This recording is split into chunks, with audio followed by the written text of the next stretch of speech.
नमस्कार ऋता. सर्वप्रथम पूर्णांक आयोजित एक्सपांडिंग होरायझन या कार्यक्रमामध्ये तुझं खूप खूप स्वागत. आणि थोडंसं मी आपल्या प्रेक्षकांसाठी एक्सपांडिंग होरायझन काय आहे, पूर्णांकचे अनेक कार्यक्रम होत असतात, त्यापैकीच टीनएजर्स मुलांच्यासाठी असलेला हा एक्सपांडिंग होरायझन हा कार्यक्रम आपण जेव्हा बालक अवस्थेतून किशोर अवस्थेत येत असतो तेव्हाची एक मधली फेज असते की आपण सगळे टीन एज मध्ये असतो. म्हणजे बऱ्याचदा मुलांना असं ऐकायला मिळतं की तू अजून लहान आहेस, किंवा असं मध्येच ऐकायला मिळतं की एवढा मोठा झालास आणि तुला हे कळत नाही, किंवा तुला हे मोठी झालीस आणि तुला हे कळत नाही. त्यामुळे नेमकं आपण लहान आहोत की मोठे आहोत हा एक प्रश्न त्याच्यामध्ये आपल्या मनात निर्माण होतो.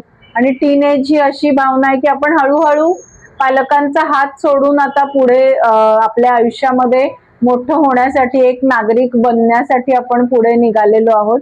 आणि तेव्हा जात असताना आपल्या समोर असणारी आव्हानं काय आहेत आणि आपल्या समोरचं ज्याला म्हणू आपण एक क्षितिज किंवा होरायझन ज्याला आपण इंग्रजीमध्ये म्हणतो, तर ते काय आहे, ते हळूहळू आपल्या समोरचं कसं मोठं माझ्या समोरचं क्षितिज होईल.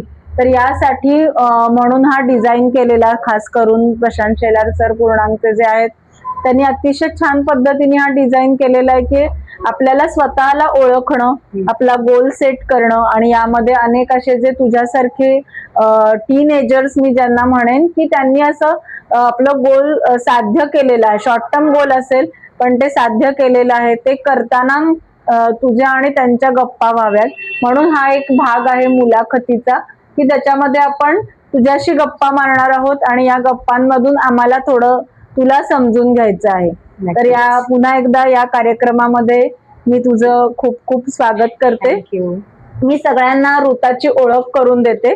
ऋता खानविलकर आता 11वी आर्ट्स रुईया कॉलेजमध्ये ती शिकत आहे आणि गेल्याच वर्षी म्हणजे 10वीची परीक्षा झाली 2025 ची, त्याचा जो रिझल्ट आला त्याच्यामध्ये ऋताला 96% इतके मार्क मिळालेले आहेत. त्याचबरोबर तिचं वक्तृत्व आणि क्रिकेट ह्या तिच्या दोन्ही आवडी आहेत. त्याच्यामध्ये IIT बॉम्बे यांनी world speech and debate league 2023 ही जी स्पर्धा घेतली होती त्यामध्ये तुला प्रथम पारितोषिक मिळालेलं आहे. क्रिकेटमध्ये सुद्धा CISC क्रिकेट नॅशनल मध्ये तुला 2 वेळा सिल्वर ट्रॉफी मिळालेली आहे. त्याच्याबरोबर गिटार, बॅडमिंटन, स्विमिंग यासाठी पण तू वेळ काढतेस. तर मला वाटतंय पहिला प्रश्न आपण हाच घेऊया की वक्तृत्व, क्रिकेट, गिटार, बॅडमिंटन आणि 96%, तर हे कसं काय होऊ शकलं याबद्दल तू आम्हाला जरा सांगशील तर बरं होईल. खरं तर स्कूल लाईफ मध्ये अभ्यासापेक्षा जास्त एक्स्ट्रा करिक्युलर ऍक्टिव्हिटीज मध्येच मी जास्त फोकस केलंय. आणि लहानपणापासूनच मला वक्तृत्व आणि बोलण्याची खूपच आवड आहे. म्हणजे 4thला माझी पहिली स्पर्धा होती, तर त्याच्यामध्ये सिंधुताई सपकाळांवर मी बोलले होते आणि सगळ्यांना ते भाषण इतकं आवडलं होतं की मला सगळे म्हणाले की वा खूप छान, आणि खूप प्रशंसा करत होते सगळे. त्यामुळे तेव्हा मला असं कळालं की मला जे सांगायचंय लोकांना ते लोकांपर्यंत पोहोचतंय. आणि मग अजून माझा कॉन्फिडन्स वाढत गेला आणि मग तसं तो माझा बोलण्याचा प्रवास सुरू झाला आणि तो आताही सुरूच आहे. आणि 6वी पर्यंत मी बॅडमिंटन खेळायचे प्रोफेशनल लेवल पर्यंत, पण मग COVID-19 आल्यामुळे ते बंद झालं. आणि शाळेत परत आले तेव्हा माझ्या क्रिकेटच्या ज्या कोच होत्या त्या मला म्हणाल्या की तू 4थीत चांगली खेळायचीस क्रिकेट, तर आता ये तू टीम मध्ये. मग मी क्रिकेटच्या टीम मध्ये गेले आणि 8वी 9वी नॅशनल्स खेळून आले.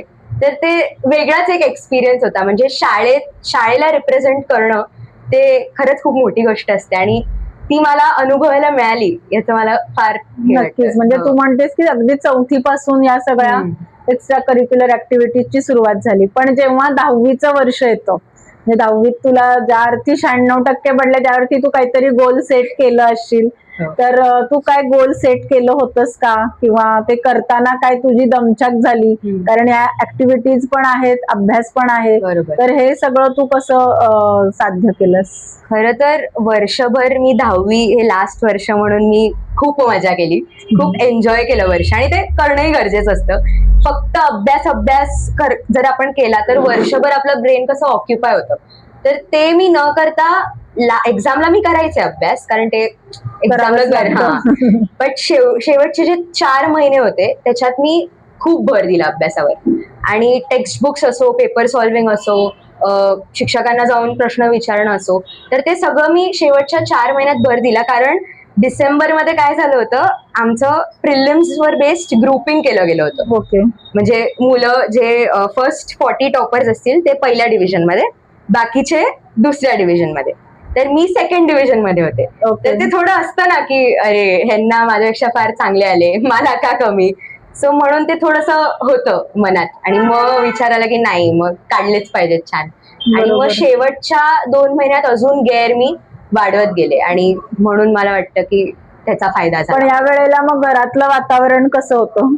घरी मला प्रेशर जराही नव्हतं. म्हणजे सुरुवातीला म्हणत होते आई वडील की नाही, तुला असं वाटत नाही आम्हाला वेळ मिळेल वगैरे. पण मग त्यांना मी सांगितलं की माझे मार्क हे माझे असणार आहेत. म्हणजे मी अभ्यास करेन, मी एक्स्ट्रा करिक्युलर ऍक्टिव्हिटीज वरती भर देईन, जे रिझल्ट असेल जो असेल तो माझा असेल, त्यामुळे तुम्ही काळजी करू नका, मी काढेन. आणि तसं झालं. घरी तसे सगळे रिलॅक्स्ड होते. पण शेवटी थोडं असतंच पालकांचं पण, ते थोडं प्रेशर असतंच. पण मुलांनी कसं, त्यांची इच्छा असतेच की तुम्ही कुठेतरी पोचावं, तुम्ही काहीतरी गोल अचीव्ह करावा. त्यामुळे तुम्ही पण त्यांचं प्रेशर म्हणून न घेता प्रोत्साहन म्हणून घेऊन तुम्ही भर दिला पाहिजे. हो, ओके. अभ्यासावर. म्हणजे पालक जे आपल्याला सांगत असतात त्याच्यामध्ये आपलाच काहीतरी फायदा आहे. पण जरी आपण हे सगळं गोल सेट केलं, आपण त्याचा प्लॅन केलं, तरीही काही अचानकपणे अडथळे येत असतात या आपण प्लॅन केलेल्यामध्ये. बरोबर. तर असे काही अडथळे आले का, किंवा मोबाईलचा वापर वगैरे असं काही होतं का? 10वीच्या वर्षात मला स्कूल लाईफ मध्ये माझ्याकडे फोन नव्हता. कारण नाही, माझा स्वतःचा असा नव्हता. आईचा घ्यायचे कधी कधी, म्हणजे कंटाळा आला की थोडं असतं. पण डिस्ट्रॅक्शन असं 10वीच्या वर्षात मला नव्हतं. पण बोर्डाच्या वेळेला काय झालं की आमच्या बिल्डिंगचं कन्स्ट्रक्शन सुरू झालं होतं. आणि म्हणून मग घराला पूर्ण बाहेर बांबूज आणि ते ग्रीन कार्पेट ते सगळं लावलं होतं. त्यामुळे घर पूर्ण बंद बंद असं फार असं घुसमट होत होती. मग मी खाली जाऊन अभ्यास करायचे कधी कधी. आणि खाली गेलं की सगळे विचारायचे की किती झाला अभ्यास, किती पेपर झाले. तर म्हणून मी बाहेर फ्रेश होण्यासाठी वगैरे ते सगळं करायचे. थोडंसं प्रेशर असायचं, कारण ते आवाज सतत रिपेअरिंगचा. नेमकं परीक्षेच्या वेळेलाच. आणि 2-3 प्रोग्राम सुद्धा होते बिल्डिंग मध्ये.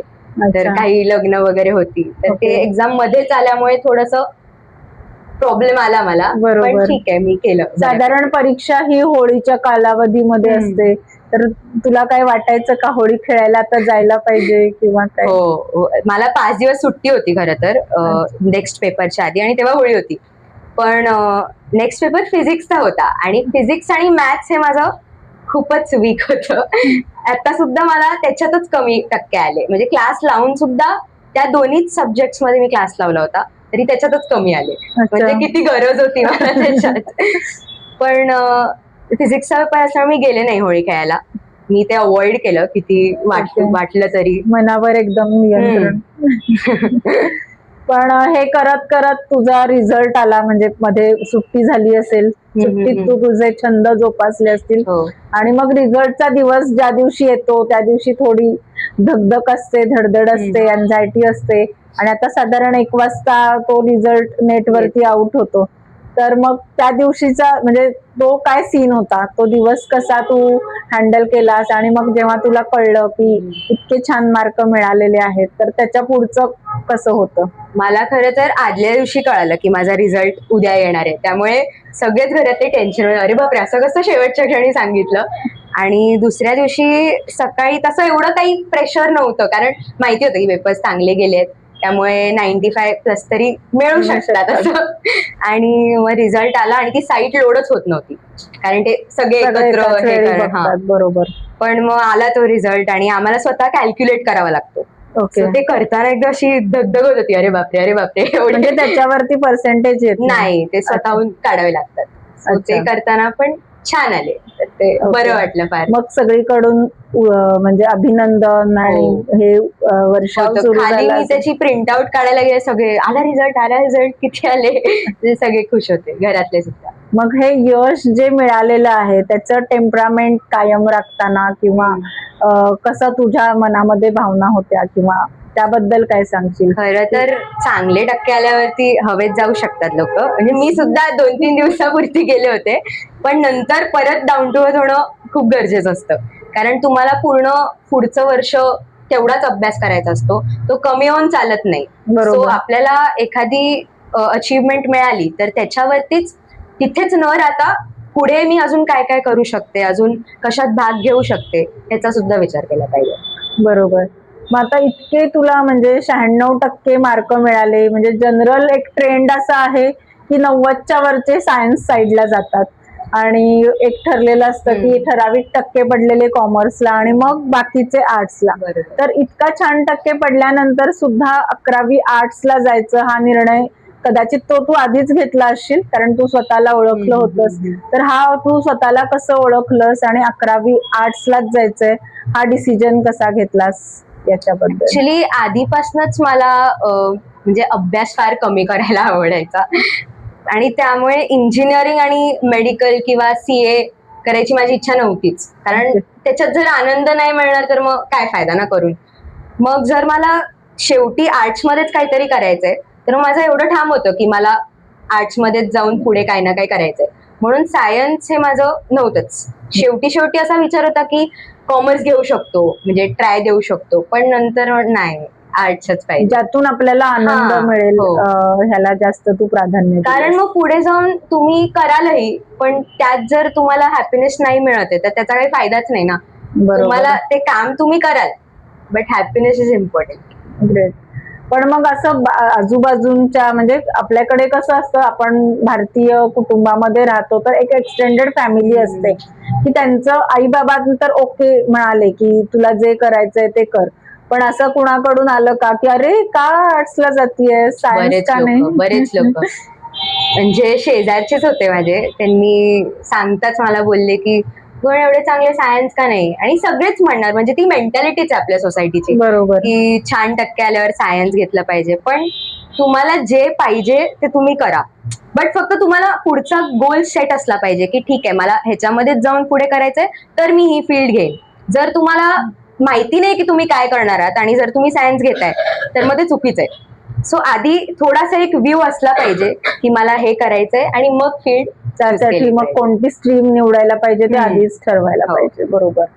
आता तू ठरवलंस आणि तू गेलीस तर तुला रुईया कॉलेज पण मिळालं, म्हणजे ज्याला म्हणतात की कॉकू तू झालीस. कॉकू म्हणजे कॉलेज कुमारी आपण ज्याला म्हणूया. तर तू कॉलेज कुमारी झालीस, पण कॉलेजमध्ये गेल्यानंतर तिकडचे मित्र मैत्रिणी वेगळे, कारण शाळेतले सगळेच काय तिकडे येणार नाहीत, कारण त्यांचे लायकिंग स्ट्रीम्स वेगळ्या असतील. तर तिथे गेल्यानंतर नवीन मित्र मैत्रिणींशी जुळवून घेताना किंवा नवीन वातावरणात जुळवून घेताना तुला काही अडचणी आल्या का, किंवा तुझ्या पर्सनॅलिटीचा कोणता नवीन ऍट्रिब्यूट तुला तिकडे कळाला, असं काय सांगू शकते? किंवा कॉलेजचं एकूण वातावरण कसं असतं? मैत्री म्हटल्यावरती माझं असं स्वतःचं मत आहे की आपली जी घरची फॅमिली असते ती आपल्याला मिळालेली असते, म्हणजे आपण ती चूज नाही करत. पण फ्रेंड्स ही आपली ती फॅमिली असते जी आपण स्वतःहून निवडतो आणि चूज करतो.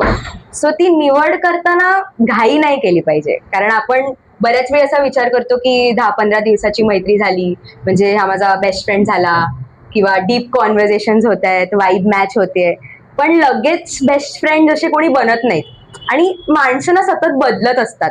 त्यामुळे बदल होत असल्याने आपल्याला असं वाटतं की अरे समोरचा बदलतोय, किंवा त्यालाही वाटू शकतं की आपण बदलतोय.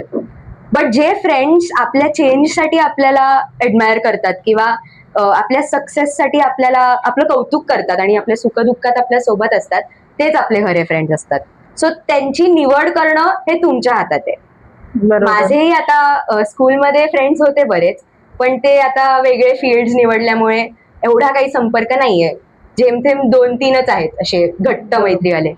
कॉलेजमध्ये आहे, ग्रुप होत आहेत, पण वेगवेगळी मतं, वेगवेगळं म्हणजे काय आपलं मेथड ऑफ स्टडिंग वगैरे ते सगळं असतं, पण जुळवून घेतात, तेवढी मॅच्युरिटी असते. ओके. आता आपण सगळे मेट्रोपॉलिटन सिटीज मध्ये राहतो, तर आपल्याकडे असं मुलगा मुलगी मित्र मैत्रिणी ह्याला काही फार असं वेगळ्या दृष्टीने नाही. बघितलं जात नाही. पण तरी सुद्धा एखादी जलस असते, एखादी मैत्रीण आपली खूप छान घट्ट मैत्रीण असते आणि एखादीला त्याच्यामुळे राग येतो की अरे याच दोघी असतात सारख्या, मला घेतच नाही. असे कॉन्व्हर्सेशन खूप ऐकायला मिळतात. तर असं काही तुझ्या बाबतीत कधी घडलं का, किंवा त्याचा तुझ्या मनावर काही परिणाम झाला का? नाही, माझा स्वतःचाच एक्सपिरियन्स आहे. माझी मैत्रीण होती स्कूलमध्ये, ती यायची आपल्या स्विमिंगच्या सेशनला. ओके. तर आम्ही खूप बेस्ट फ्रेंड्स, म्हणजे असं की तिने काही न सांगता मला सगळं कळणार, मी काही न सांगता तिला सगळं कळणार. पण काय झालं, स्कूल नंतर आमची फॉर सम रिझन तिने बोलणं बंद केलं. म्हणजे काय मीच मेसेज टाकायचे, चल भेटूया, चल बोलूया, कुठे बाहेर जाऊया. तर ते तिने नाही ठेवलं तेवढा संपर्क आणि त्यामुळे आमची नाही राहिली मैत्री. पण मी तेवढा विचार नाही केला. आता एवढी लोक आहेत जगात, तर कोणी ना कोणीतरी बेस्ट फ्रेंड होणारच आहे. त्यामुळे एखाद्या व्यक्तीवरती अडकून राहणं, अटॅच होणं, हे आपण या वयात होतं, म्हणजे बेस्ट फ्रेंड असो, तर ते अटॅच होणं ते फार वाईट आहे ऍक्च्युली. कारण आपण एक्सपेक्ट करतो बऱ्याच गोष्टी आणि जर समोरच्याने ते नाही एक्सपेक्टेशन जसं वागलं तर आपल्यालाच त्याचा त्रास होतो. सो एक्सपेक्टेशन्स न ठेवणं आणि मैत्री करणं हे फार चांगला गुण आहे आणि तो असला पाहिजे प्रत्येकाकडे. ओके. आता तू म्हणजे 10वी झाली, आता 11वी संपत आली आणि आता तू 12वीत पदार्पण करतेयस. तर इतक्या सगळ्या ऍक्टिव्हिटीज तू करतेयस. आई आता सांगत होती की तुला स्विमिंग पण करायचंय, पण मग आता 12वीत जाताना ह्यातलं हे बंद ते बंद, आता फक्त अभ्यास, असं काय तू ठरवलंयस की कसा प्लॅन केलायस 12वी साठीचा? अजूनही थोडं कन्फ्युजन आहेच, म्हणजे कोणता मार्ग नक्की निवडायचा आहे. कारण आर्ट्स मध्ये कसं आहे, इतके फील्ड आहेत की नक्की कोणता निवडायचा हा मोठा प्रश्न आहे. पण तरीही मी रश नाही करत आहे. मी अजून एक वर्ष आहे म्हटल्यावर वेळ घेईन, रिसर्च करेन अजून, आणि त्या हिशोबाने मला जे आवडेल, ज्यात मला आनंद मिळेल ते मी करेन. ओके. आणि आता आपण थोडस शेवटाकडे जातोय, पण त्याच्या आधी इथे बरेच पालक सुद्धा आलेले आहेत आणि विद्यार्थी सुद्धा आहेत. तर यांचा मला, आणि यातले बरेच जण आता 10वीला जाणार आहेत किंवा अजून 1-2 वर्षांनी जातील, काही आता जात आहेत. तर पालक आणि मुलांच्या मध्ये कसा संवाद असावा, काय त्यांनी करायला पाहिजे त्यांचं गोल सेट करताना, आणि गोल सेट झाल्यानंतर जे काही त्यांनी ठरवलंय ते करत असताना पालकांचा पण रोल तितकाच महत्वाचा आहे आणि विद्यार्थ्यांचा पण. तर याबद्दल तू काय सांगशील?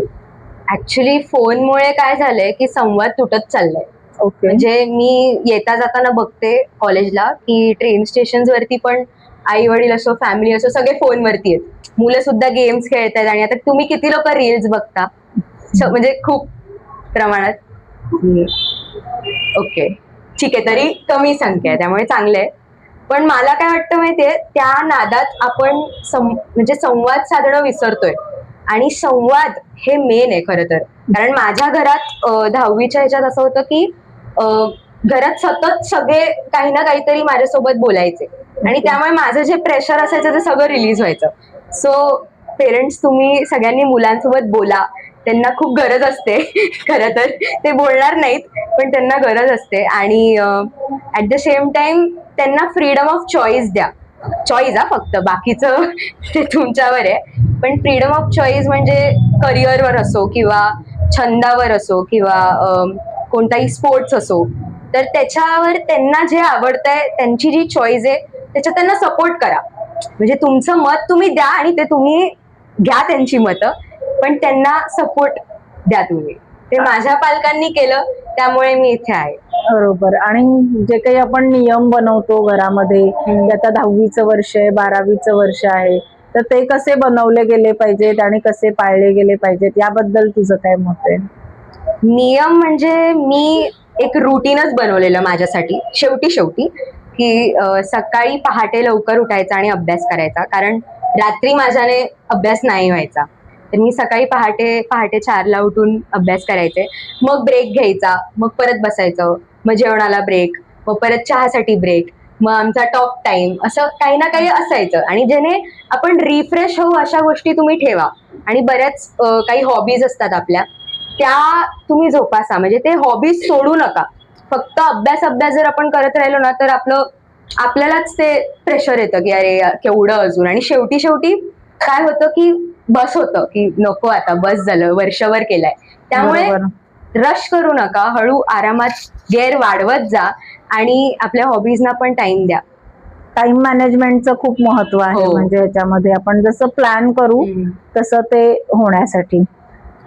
थोडस शेवटी मला तुला विचारायचंय की एकूण करिअर तू म्हणालीस तसं अजून कन्फ्युजन आहे किंवा अजून तू रिसर्च करतेयस, तरी पण असं ए प्लॅन बी प्लॅन असं काही बनवलंय का? मी बोलते चांगली, त्यामुळे मी मास मीडिया माझा फर्स्ट ऑप्शन ठेवलाय, म्हणजे जर्नलिझम वगैरे त्याच्यात. आणि क्रिकेट हा माझा बॅकअप ऑप्शन आहेच, म्हणजे ओके. जर नाही झालं तर क्रिकेट आहेच. असं तसे 2 मी ठेवलेले आहेत, तर ते इंटरचेंज मध्ये होत राहतात, प्लॅन ए ओके. प्लॅन बी. खूप छान. शेवटी फक्त आपण रॅपिड फायर कडे जाऊया. 3च प्रश्न आहेत. ओके. क्रिकेट की इलॉक्युशन? एलोकेशन. अरे वा. आणि एखादा निर्णय घेत असेल तर आई बाबा की मित्र मैत्रिणी? आई बाबा. आणि एखाद्या विषयाची माहिती मिळवायची असेल तर वाचन की मोबाईल? वाचन. वाचन. खूप छान. मी प्रशांत सरांना विनंती करते की ऋताला त्यांनी एक छोटस स्मृतिचिन्ह देऊन तिला पुढच्या सगळ्या आयुष्यासाठी शुभेच्छा द्याव्यात. अरे वा. सर.